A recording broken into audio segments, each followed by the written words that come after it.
Hey everyone, Shyla And Katie from Simply Earth, and we're here to tell you all about this month's box. So it's a wellness themed box, so it has all these really fun recipes that'll help you get through the winter seasons. Yes, winter can be a hard time to focus on your wellness. So let's start this new year off with A bang. A bang of Of toxin-free wellness. Our recipe boxes include 4 full-size essential oils, 6 toxin-free recipes, plus the extras you need to make them. And this month we're giving you our reformulated relief blend. It's so good. Lemon essential oil, whole wood essential oil, and our new Clary Sage Essential Oil. We're starting this new year off right.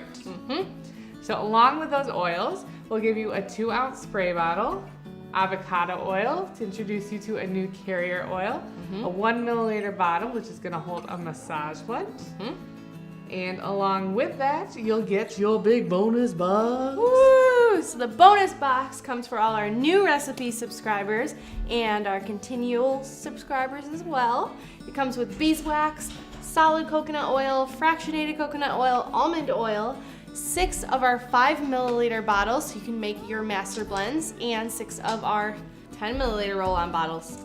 Yeah, so this comes to new subscribers, and also once you've subscribed for 6 months, we'll send you another one. For free! Because you're amazing. So Shiloh, what is your favorite winter wellness recipe in this month box? Ooh, I think I like the circulation body butter the best. Yeah, it's nice and creamy. And it smells really good. It smells really good. What's yours? I think my favorite recipe in this month's box is the refresh spray. Oh yeah, for our stinky gym bags. Yeah, it smells good. And with winter wellness, I'm trying to get to the gym a little bit more. Me too. And that comes with a little more stink. So this spray will help deodorize my gym bag, and also if I want to just refresh a blanket or my clothes if I'm traveling, this spray works for that as well. Perfect. So go check out this month's box, and we will see you later.